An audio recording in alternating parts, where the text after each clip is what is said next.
আমরা বাঙালি আর বাঙালিদের নিরামিষ তরকারি হলো কচুর শাক। হ্যালো গাইস, আসসালামু আলাইকুম। আপনারা কেমন আছেন? আশা করি সবাই ভালো আছেন। আল্লাহর রহমতে আমিও বেশ ভালো আছি। আমি কচুর শাক ধুয়ে পরিষ্কার করে তুলে নিলাম আর সাথে নিলাম ফরাসুর বিচি। এবার চুলা জ্বালিয়ে কড়াই বসিয়ে দিলাম। কড়াইতে দিলাম পরিমাণ মতো জল। এবার জলের মধ্যে দিয়ে দেব হলুদের গুঁড়া। হলুদের গুঁড়া দিয়ে একটা জলফার অ্যাড করব। কচুর শাকে খুজলি করবে জানি না, এই জন্য আমি জলফার অ্যাড করলাম। এবার আমি ফরাসুর বিচি আর কচুর শাক সিদ্ধ হতে বসিয়ে দেব। আপনারা আমার পুরো ভিডিওটা দেখবেন, আর ভিডিওটা যদি আপনাদের ভালো লাগে থাকে তাহলে চ্যানেলটা সাবস্ক্রাইব করে আমাকে সাপোর্ট করে যাবেন। আপনাদের সাপোর্টে আমি এগিয়ে যেতে পারবো।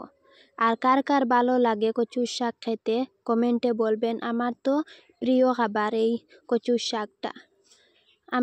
আমার কচুর শাক সিদ্ধ হয়ে গেছে। এবার আমি তুলে জড়িয়ে নেব।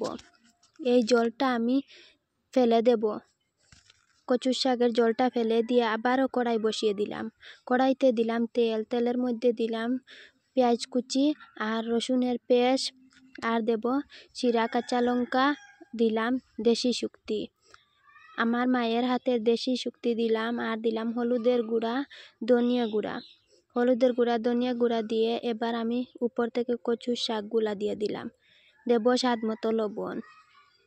এবার আমি এগুলা গুটে নেব। নাড়াচাড়া করে করে আমি গুটে নেব। একটু পরিমাণ মতো জল দিয়ে দেব।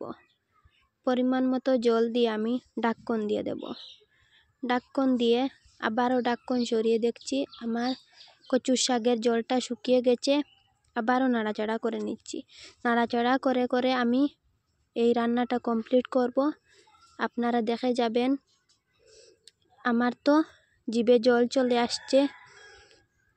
আমি খাবো বলে এই রান্নাটা আজকে করলাম। আজকের রেসিপিটা ভালো লাগলে কমেন্টে বলে যাবেন। এই দেখবেন হয়ে গেছে আমার রান্নাটা কমপ্লিট। খুদা হাফিজ।